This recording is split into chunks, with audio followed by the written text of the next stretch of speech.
এ যুবক, জীবনে আর কত মাইয়ার চরিত্র নষ্ট করলে তোর মনের আশা মিটবে, তারপরে তওবা করবি? জীবনে কত পার্কে পার্কে ঘুরলে আর কতদিন ঘুরলে তোর মনের আশা মিটবে, তারপরে তওবা করবি? জীবনে আর কত রাত্র মোবাইল নিয়ে কবিরা গুনাহ করলে আর কত রাত করলে তোর মনের আশা মিটবে, তারপরে তুই তওবা করবি? হায়াতের গ্যারান্টি কত, হিসাব কর। করোনায় কত প্রাণ চলে গেল, ডেঙ্গুতে কত প্রাণ চলে গেল, ছাত্র জনতার আন্দোলনে কত তাজা প্রাণ চলে গেল। বাসের নিচে যুবকের লাশ, পানির নিচে লাশ, ঘুমের বিছানায় লাশ। রাতের বেলা যে ঘুমাও, সকাল বেলা মাওলায় না উঠাইলে তোর বাবার ক্ষমতা নাই উঠাবে। এই চিন্তা কইরা যদি ঘুমাইতি, কানের মধ্যে গানের তার লাগায়া ঘুমাইতি না। মনেরে শুধু এতটুকু বুঝাও, কোনো বয়ানের দরকার নাই। মনটাকে বুঝাইও ঘুমের বিছানায়, ওরে মন, হাফিজ ভাই তো আজকেই আমারে স্মরণ করায় দিল। হুজুর হইতে তো বলে নাই, চরমনাই যাইতে বলে নাই, তাবলিগ না করলে জাহান্নাম বলে নাই। আমার মতো একটা যুবক সন্তান গাড়ি চালায়, চাকরি করে, ব্যবসা করে, RAB, army, police, BDR, doctor, professor, engineer, school কলেজের ছাত্র, এরা যদি জেনারেল লাইনে থাকিয়া নামাজ পড়ে, আমার কপাল কেন এত খারাপ? আমি কেন নামাজ পড়তে পারি না? আমার পরিণাম ফলটা কেমন? কয়দিন আর হায়াত পাবো, কয়দিন আর বেঁচে থাকবো? মরিয়া গেলে কি আমারে সবাই খুশি হয়ে যাবে? একটা বেনামাজি চলে গেল না, আমি মানুষের বরদোয়া নিতে চাই না। এখনো সময় আছে, তওবা করে নাও। জীবনে তো কম নামাজ ছাড়ো নাই, কম দাড়ি কাটো নাই, বেপরদায় কম আড্ডা দাও নাই। এখন থেকে তওবা করে নাও। মরিয়া গেলে যাব, হায়াতের মালিক আল্লাহ, ইজ্জতের মালিক আল্লাহ, রিজিকের মালিক আল্লাহ। আর নামাজ ছাড়বো না, বেপরদায় চলবো না, দাড়ি কাটবো না, মা বাবারে কষ্ট দিব না। উলামায়ে কেরামের দোয়া নিয়া, শিক্ষকের দোয়া নিয়া, নবীর তরিকা মেনে চলবো। বয়ান তো তুমি কম জানো না রে বাবা। মিথ্যা বলা হারাম, গালি দেওয়া হারাম, গীবত করা হারাম, চুরি করা হারাম, ডাকাতি হারাম, মানুষ হত্যা হারাম, মদ পান করা হারাম, সুদ খাওয়া হারাম, ঘুষ খাওয়া হারাম, অন্যের হক নষ্ট করা হারাম। এখানে কে না জানো রে বাবা? সবাই জানার পরে কেন মানো না? এই জিন্দেগি তো চিরদিন থাকবে না। তোমার আমার চোখের সামনে কই দুনিয়াদার বাড়িওয়ালা, কই দুনিয়াদার টাকাওয়ালা? জানোনি ও ফেসবুকের গোলামেরা, তোমরা তো জানার কথা, দেখার কথা। যাদের এত টাকা, পুরা বাংলাদেশটা মনে হয় তাদের টাকায় চলে, কিন্তু কপাল বড় খারাপ। মা মারা গেছে, ৫-৭টা ভাই, তারা এত টাকা, সরকার তাদের টাকায় চলে, দেশ চলে, কপাল এত খারাপ। জানাজায় কেউ যেতে পারে নাই। মা মারা গেল, জানাজায় যেতে পারে নাই। ৫-৭টা ভাইয়ের একটা ভাইও যেতে পারে নাই। এই টাকার বাহাদুরি দিয়া কি লাভ হবে? এই বাড়ি গাড়ির মাস্তানি করে কি লাভ হবে? জানাজায় কেন যাইতে পারে না? এত সুন্দর চরিত্র যে জানাজায় গেলেই ফিডা শুরু হয়ে যাবে। এমন সান কপাল লইয়া দুনিয়ায় জন্ম নিছে, জানাজায় যাইব, মায়ের এই সাহসটা হয় নাই। এত অন্যায় জীবনে করছে। আল্লাহ হেদায়াত দান করেন। আর জোরে বলেন, ও আমার কলিজার যুবক বাবারা, ও পর্দার আড়ালের মা বোনেরা, ব্যবসায়ী ভাইরা, চাকরিজীবীরা, বৃদ্ধ বাবাজি, কয়দিন এখনো সময় আছে, তওবা করে নেন। জীবনে গুনাহ তো কম করেন নাই, কোন দিন মরণ হবে তাও জানা নাই। এখনো সময় আছে, তওবা করেন। ব্যবসা করেন মাশা আল্লাহ, দোয়া করি, তবে ইবাদত বানাইয়া করেন। চাকরিটাকে ইবাদত বানায়া করেন। লেখাপড়া করবেন, ইবাদত বানায়া করবেন। আর মা বাবার দোয়া নিবেন, কারণ মা বাবার দোয়া না থাকলে সন্তানের সফলতা আসবে না। শিক্ষকের দোয়া না থাকলে ছাত্রের জীবন সফল হবে না। উলামায়ে কেরামের দোয়া না থাকলেই জাতির কোনোদিন কপাল খুলবে না। ওই মা বাবার বরদোয়া নিবা না রে সন্তান, শিক্ষকের বরদোয়া নিও না। যদি বেয়াদবি হয়ে থাকে ক্ষমা চেয়ে নাও, আর আমার আল্লাহর কাছে অন্তর ভরে তওবা করে নাও। জীবনে নামাজ ছাড়বা না, দাড়ি কাটবা না, বেপরদায় চলবা না, মা বাবারে কষ্ট দিবা না। শিক্ষকের দোয়া নিয়া, উলামায়ে কেরামের পরামর্শ নিয়া চলবা, নবীর তরিকা মেনে চলবা। তওবা করার মতো যদি কারো অন্তর তৈরি হয়, মুনাফিকি যদি তোমাদের অন্তরে না থাকে, যাদের অন্তর তওবার জন্য তৈয়ার, দুটো হাত আমার আল্লাহকে তওবার জন্য দেখায় দাও। আয় আল্লাহ আমাদের হাত কবুল করে নেন, তওবা কবুল করে নেন। তওবার উপরে মজবুত হইয়া চলার মতো তৌফিক দান করেন, আমিন। ইবাদত কি? খুব খেয়াল করেন, অনেকের ধারণা ইবাদত মানে মসজিদ আর মাদ্রাসা। সারা রাত্র জায়নামাজে তসবিহ টানবে, সারাদিন রোজা রাখবে, জিকির আজকার করবে, তেলাওয়াত করবে, এটা ইবাদত। ভালো করে বুঝেন, জীবনে মানুষ দুনিয়াতে আসা থেকে মৃত্যু পর্যন্ত যা করবে সব ইবাদত। সব। খানা খাওয়াও ইবাদত, ঘুমানো, কেউ হাসি দিবে তাও ইবাদত, কান্না করা ইবাদত, ব্যবসা করা ইবাদত, চাকুরি করা ইবাদত। জীবনে যা করবে সব কি ইবাদত। তবে মন গড়া করলে হবে না। জীবনে যা করবে ইবাদত হওয়ার জন্য দুই জিনিস লাগবে। কয় জিনিস?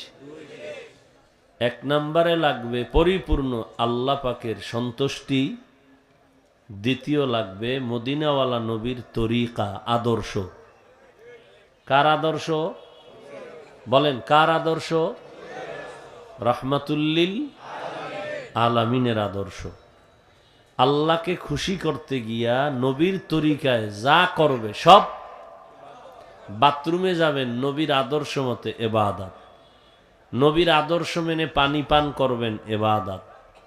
নবীর আদর্শ মেনে স্কুলে পড়বেন, ইবাদত। নবীর আদর্শ মেনে ডাক্তারি পড়েন, ইবাদত। নবীর আদর্শ ঠিক রেখে ঘুমাবেন, বিয়া শাদী করবেন, সব ইবাদত। শুধু রাজনীতিটা ইসলামে নাই। হ্যাঁ, দেশের মানুষ মনে করে ধর্ম আর রাজনীতি আলাদা। চিনি আর পানি এটা যেমন আলাদা না, চিনির সাথে পানি যখন মিলায় আলাদা আলাদা করা যায়। ঠিক ধর্ম আর রাজনীতি চিনি পানির মতো মিলানো আলাদা না। হুজুরেরা রাজনীতি না করার কারণে মানুষ মনে করে এটা আলাদা, করার কারণে কিছু মানুষের জেহেন খুলছে কি। তবে চান্দাবাজি আর ধান্দাবাজির রাজনীতি এটা ধর্মের রাজনীতি না, এটা ধর্ম ব্যবসায়ীদের রাজনীতি। মানে ধর্মের গান গায়, ধর্ম মানে না, বিসমিল্লাহ কইয়া বক্তব্য শুরু কইরা আব্রাহাম লিঙ্কনের গণতন্ত্রের কথা কয়, এরা ধর্ম ব্যবসায়ী। মানে ধর্মের কথা কয় কিন্তু মানে না, বুঝেন না? ব্যবহার করে ধর্মের স্টাইল, কথা কয় গণতন্ত্রের। এরা ধর্ম পালন করে না ধর্ম ব্যবহার করে? ধর্ম ব্যবহার করে, পালন করে না। এরা ধর্ম। মসজিদ ভালো জায়গা না? কথা বলেন না কেন? হেনে উইঠা দুনিয়ার গণতন্ত্রের জন্য ভোট চাওয়া এটা উচিত? সব চলবে, হুজুরগো কিছু চলবে না। হ্যাঁ, কথা বুঝেন না? সবাই ভোট চাইব, নৌকায় দাও, ধানে দাও, এইতে দাও, সেইতে দাও। ইমাম সাহেব কিছু না থাক, কিছু বললে ঝামেলা। কেন? ওই মানুষ মনে করে ধর্ম আর রাজনীতি আলাদা। হুজুর বয়ান করেন, রাজনীতি করবেন না বলে না। তা প্রধান অতিথি এরা কি কইরে গেলেন? রাজনীতি করছেন না? কথা বলেন না কেন? আসলে কি এই স্টেজ রাজনীতির স্টেজ? এটা আখেরাতের মানুষের আখেরাত মুখী করার আমলের বয়ান, কান্নার বয়ানের স্টেজ। এখন দুনিয়াওয়ালারা সব করতে পারবে, আমরা যদি দুই একটা কথা বলি, বলে হুজুরে ভালো বয়ান করবে, রাজনীতি শুরু করছে। বুঝাইতে হবে আপনার জেহেন নষ্ট হয়ে গেছে। আপনার জেহেন নষ্ট, এই নষ্ট জেহেনকে পরিশুদ্ধ করতে হবে। যেই জমিনে রাজনীতি করার অধিকার মুহাম্মদের উম্মতের আর কারো না। পচা ধান্দাবাজি আর চান্দাবাজি এই জমিনে আর চলতে দেওয়া যায় না। এখন কোরআনের রাজনীতি, মদিনার রাজনীতি চালানো দরকার। আর মদিনার রাজনীতি চালাইতে হলে কোরআন হাদিসের জ্ঞান যাদের আছে, আলেম, তাদের করতে হবে।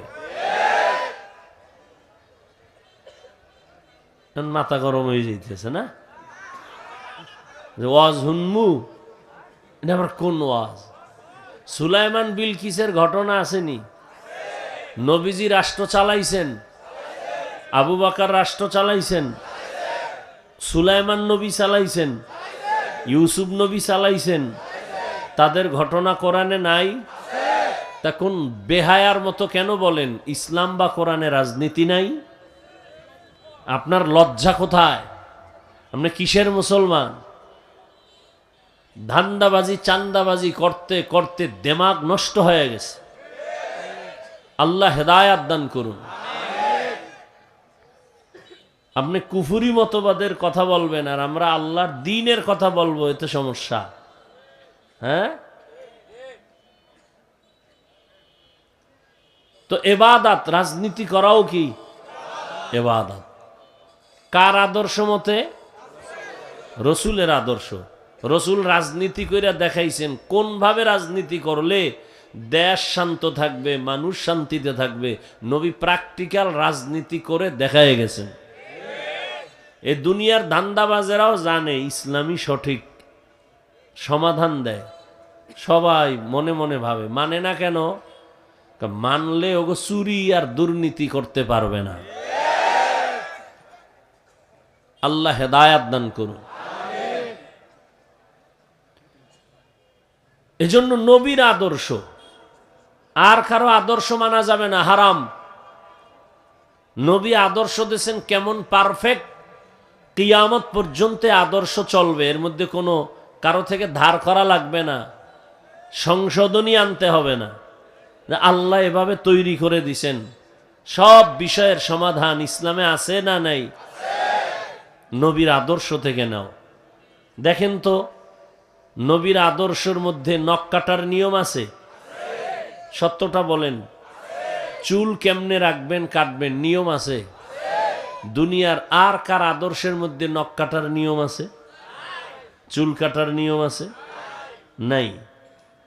অতএব পারফেক্ট আদর্শ একমাত্র মদিনার আদর্শ। আপনি কেমনে জুতা পরবেন, সেখানেও নবীর নির্দেশনা আছে, আদর্শ আছে প্রত্যেকটা পয়েন্টে। দুনিয়াতে অনেক আদর্শ দেখছেন, দেখা বহু নাপাক খাইছেন, আর কত খাইবেন?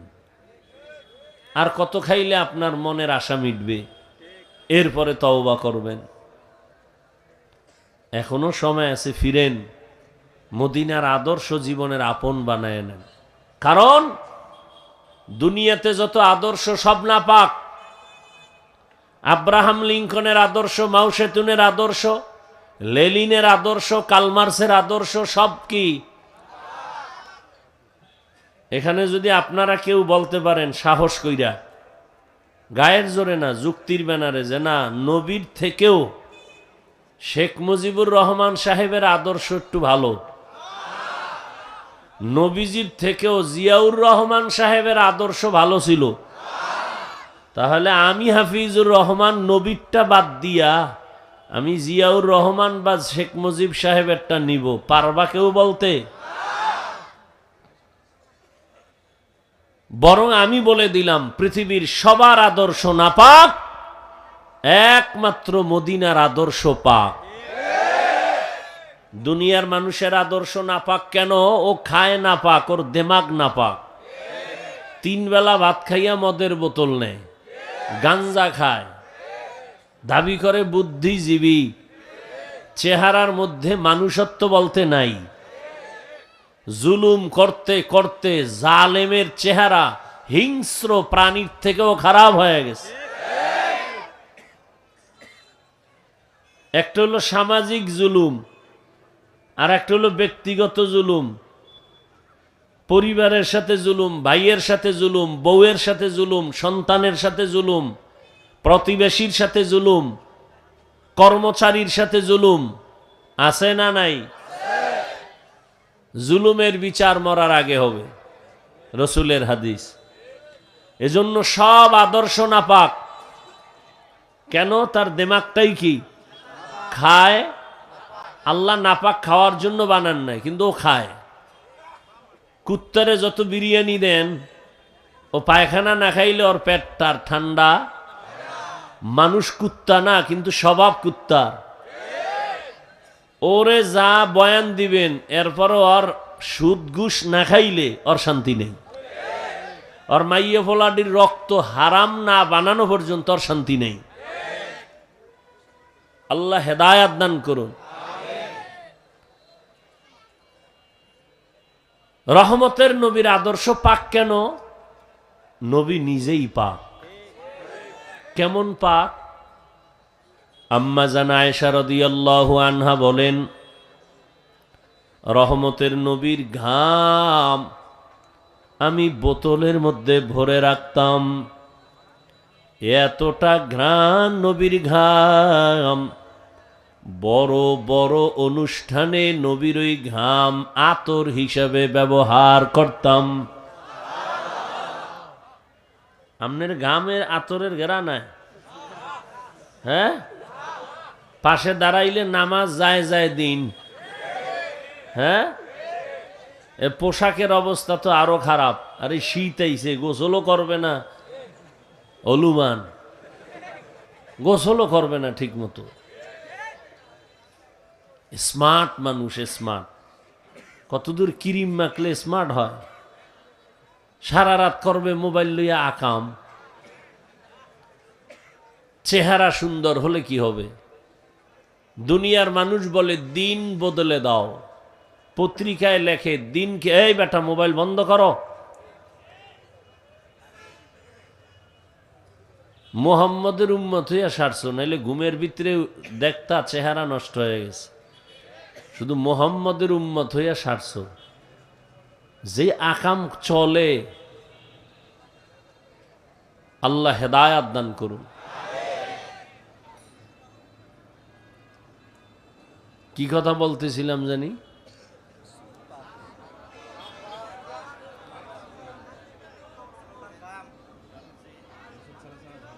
যেটা আপনাদেরকে বুঝাইতে চাইলাম, যে ঠিক মতো গোসল নাই, পরিচ্ছন্ন পোশাক নাই, অথচ এই ছোট্ট এক টুকরা হাদিস তাও অনেকে জানে। আত্তুহুরু শাতরুল, পবিত্রতা ইমানের অংশ। অজু গোসলের কোনো চিন্তা নাই, যেখানে রাত সেখানে কাত।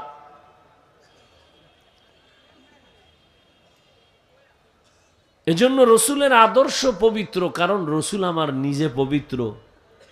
জীবনে একটা মিথ্যা কথা 63 বছরে নবী বলেন নাই। তোমাকে একজন নেতার নাম কও যে মিছা কয় না। কয় না মানি ঘরের ভিতরে মোবাইল লইয়া বইয়া জিগায় আপনি কই আছেন? আমি জমিনেই নেই। এই হলো নেতা। ও যুবক বাবা, কার পেছনে দৌড়াইয়া দাড়ি কাটছো? কি পাওয়ার আশায় নামাজ ছাড়ছো? আকল তোমার এত নষ্ট হলো কেন?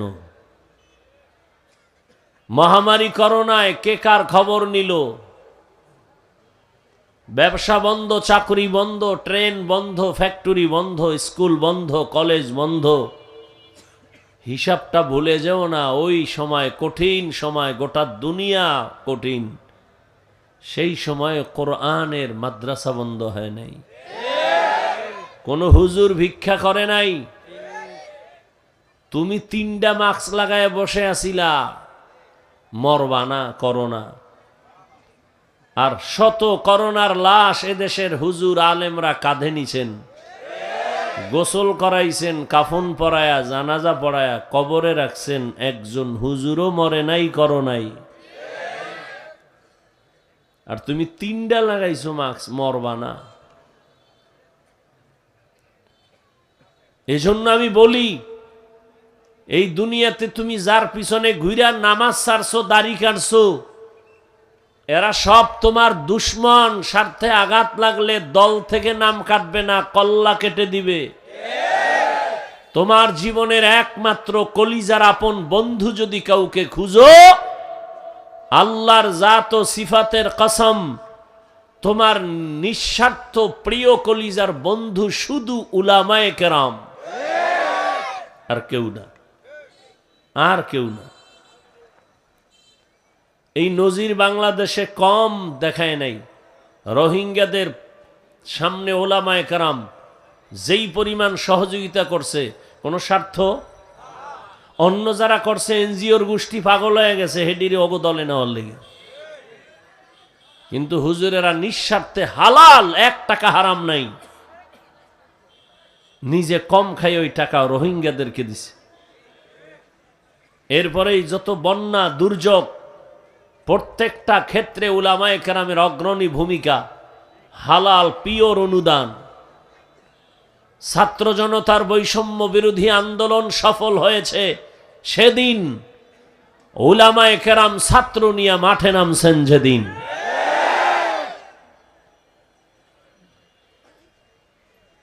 গাদ্দারি করার একটা সীমা থাকা উচিত। পদে পদে আলেমদের সাথে বেয়াদবি, আজকে তার ফল ভোগ করতেছে ওই জাতি। যে আলেমদের সাথে বেয়াদবির পরিণাম ফল কি হয়? কার পেছনে ঘুরে নামাজ ছাড়ছো বলো? কার পেছনে ঘুরে তুমি দাড়ি কাটছো? কারণ কি? কি পাওয়ার জন্য? দেখো তোমার চোখের সামনে কি পাওয়ার জন্য নামাজ ছাড়ছে, আলেমরে গালি দিছে, আজকে বাড়ি আছে ও নাই, টাকা ব্যাংকে পড়ে আছে, টাকার ভোগ করার কোনো কেউ নাই। এই জিন্দেগির কি মূল্য? এজন্য খেরের ঘরে থাকো, মানুষের দোয়া নিয়ে থাকো। ভর্তা দিয়া 1 লোকমা খানা খাইলেও কলিজা ঠান্ডা হবে, মরলেও তোমার শান্তি। নবীর আদর্শ, এর বিকল্প কিছু নাই।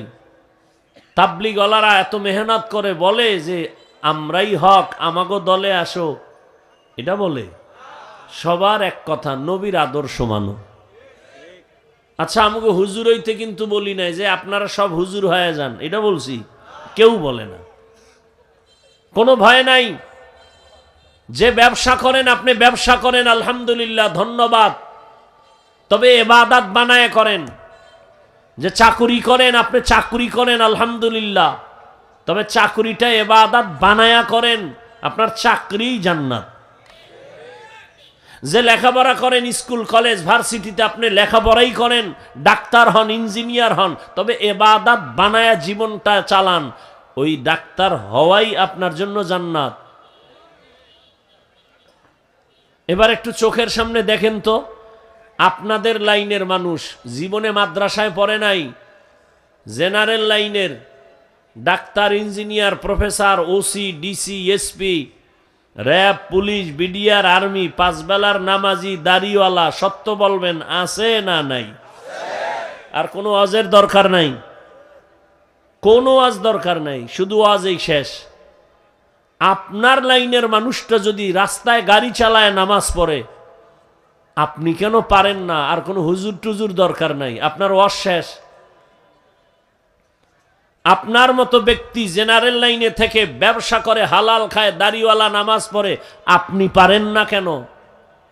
আর কোনো ওয়াজের দরকার নাই। আপনার মতো যুবক স্কুল কলেজে পড়ে, নামাজ পড়ে, আপনি পারেন না কেন? আর নতুন ওয়াজের দরকার আছে? কি ওয়াজ করব আপনাকে?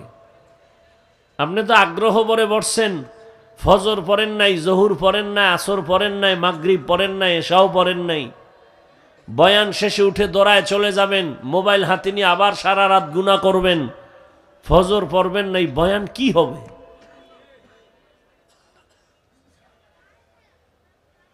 রহমতের নবী কেমন নবী যে 63 বছর হায়াতে একটা মিথ্যা কথা,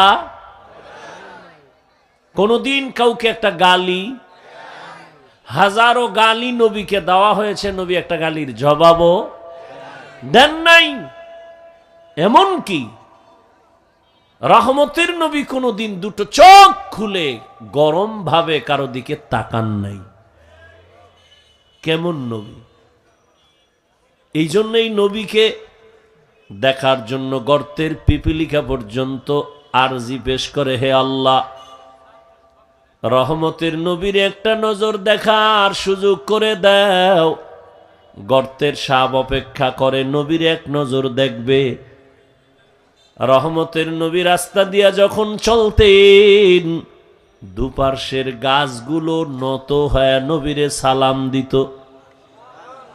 সুবহানাল্লাহ আসে না? সারাদিন বিড়ি টানো, সুবহানাল্লাহ বলবা কেমনে?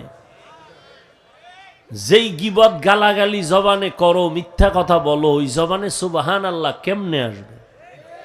আল্লাহ হেদায়াত দান করুন।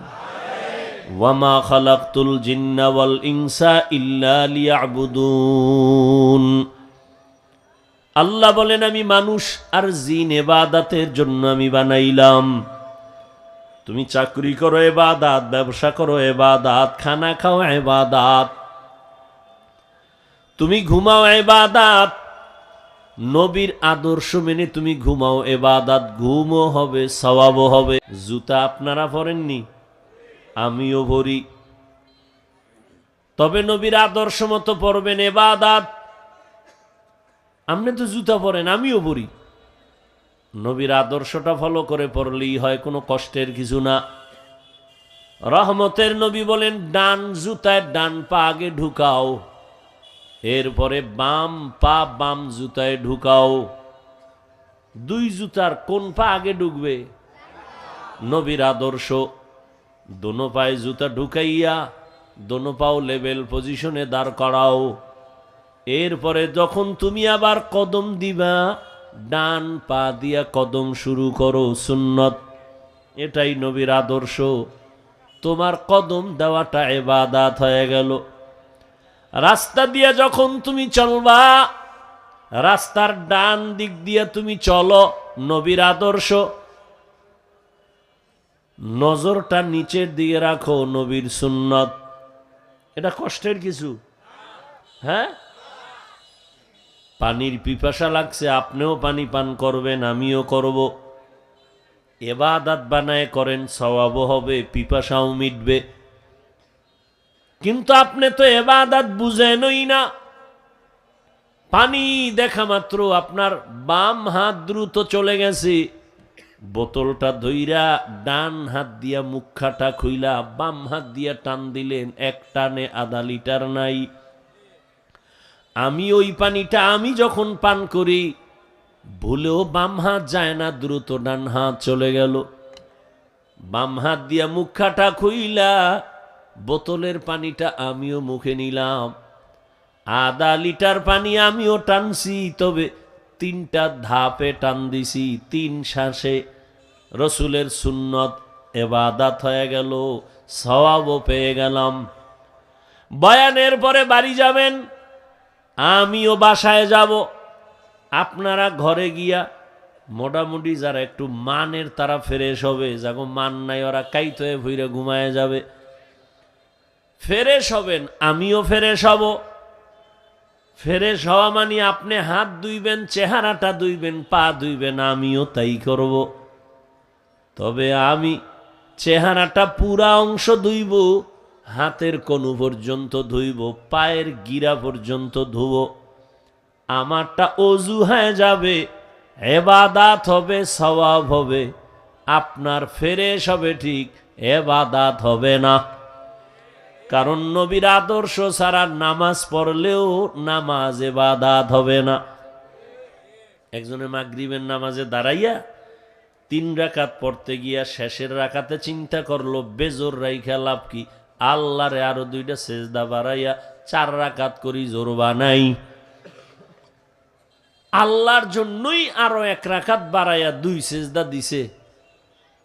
কি মনে করেন আল্লাহ খুশি? নামাজ হইব? 1 রাকাত বাদ না সব বাদ? আল্লাহর আইন হইল দাঁড়াইয়া আবার কানে ধর, বেয়াদবি করলি কেন? নতুন ভাবে নিয়ত কর, নতুন ভাবে কানে ধইরা আবার বল আল্লাহু আকবার বলে নতুন ভাবে নামাজ পড়। কারণ নবীর আদর্শ ছাড়া নামাজ পড়লেই নামাজও ইবাদত হবে না। নবীর আদর্শ বাদ দিয়া রোজা রাখবা, রোজা হবে না। একজনে 30 রোজা রমাজানে রাখতে রাখতে আবেগ বাইরে গেছে, কয় ঈদের দিনও রাখি, হবে সওয়াব? নবীরা আশেক দরুদের পাগল, চিন্তা করলো আমি নামাজের মধ্যে দাঁড়াইয়াই দরুদ পইরা নামাজটা শুরু করি, পরে আলহামদু সূরা পড়ি, হবে? বুঝেন ভালো করে। খানা তো আপনিও খান, আমিও খাই, কিন্তু আপনি তো বাম হাতে খান, ভদ্র। ভাত খায় ডানা দিয়া, লবণ নেয় বাম হাত দিয়া, আছে না? কেন নেয়? লবণে ময়লা লাগবে। রহমতের নবীর আদর্শ ছাড়া ইবাদত তো হবে না, এবং দুনিয়াতে কোনো শান্তি বা সফলতাও আসবে না। ঘর থেকে বের হবেন ডান পা দিয়া, বাথরুমে আপনি যান, আমিও যাই।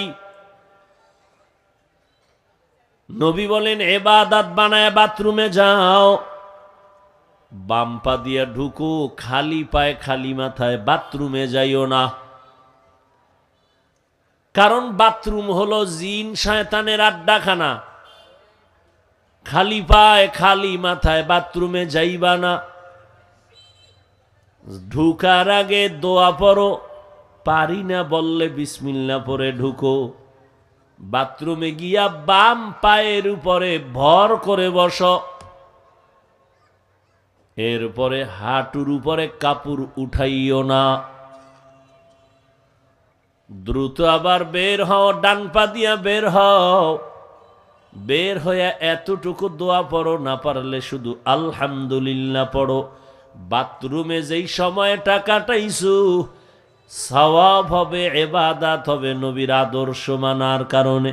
শুধু কি তাই, নগদ এক পুরস্কার। কি? অনেক মানুষ বাথরুমে গিয়া পইরা গিয়া পা ভাঙ্গে, বুক ছিদ্র হয়, মাথা ফেটে যায়। নবীর আদর্শ মেনে যদি বাথরুমে যাও, কোনোদিন বাথরুমে দুর্ঘটনা হবে না। বাথরুমে তুমি ঢিলা কুলুক ব্যবহার করো, অন্তত যদি না থাকে টিস্যু ব্যবহার করো। কয়জনার আমগো হালাত খারাপ, আমনে গো কি কম। বাথরুমে যাই, জুতা পাই না, টিস্যু পাই না, চিল্লায় আনা লাগে এই জুতা দাও। বাথরুমের ভেতরে জুতা নাই কেন, টিস্যু নাই কেন? আর টিস্যু কি আপনি লইলে হবে? আপনার সন্তানেরও শিখানো লাগবে। কারণ সন্তান আপনার জীবনের গাছের ফল। জীবনে গাছ লাগাইছেন কষ্ট করে, ফল খাওয়ার আশায় না। প্রত্যেকটা মা বাবার ফল সন্তান। ওই সন্তান আপনার ফল ওরে তৈরি করেন, ওর ফলের ঘ্রাণ দিয়ে যেন মানুষ শান্তি পায়। এমন বেয়াদব বানাবেন না যে সন্তানের কারণে মানুষ বরদোয়া করে কষ্ট পায়। ওই সন্তানটারে ভালো বানানোর জন্য মা বাবাকে ভালো হতে হবে, কারণ সন্তান মা বাবাকে দেখে দেখে শিখে। তুলনামূলক বাবার থেকে মাকে বেশি দেখে সন্তান, এজন্য মায়ের দাম বেশি। সন্তান মাকে ফলো করে বড় হয়। বাবায় ঘরে থাকে না, কাজে দৌড়ায়, সন্তান বেশি মাকে ফলো করে। এজন্য ইমাম গাজালি রাহমাতুল্লাহ আলাইহি বলেন, একটা সন্তানের জন্য প্রাথমিক সন্তানের শিক্ষিকা হলো, প্রাথমিক শিক্ষিকা তার মা। মা সন্তানকে যা শিখায় সন্তান তাই শিখবে। দেখবেন যেই মা নামাজি, দেখবেন ওই বাচ্চাটা আজান হলে মা কাপড় টেনে মাথা ঢেকে নেয়। বাচ্চাও দেখবেন কয়েকদিন দেখে দেখে মায়ের কাপড় পইরে গেছে, মাথা ঢাকতে মনে নাই, বাচ্চা এবার নিজে আইসা মায়ের মাথার কাপড় টেনে দেয়। এরম মা পাইলে না শান্তি, মাই তো পান নাই। ঘরে নিছেন ডানা কাটা বড়ি, হাসেন আপনারা। ঘরে ডানা কাটা পরি নিছেন, নামাজ নাই, তেলাওয়াত নাই, 24টা ঘন্টা কবিরা গুনাহ ঘরের মধ্যে চলতে থাকে।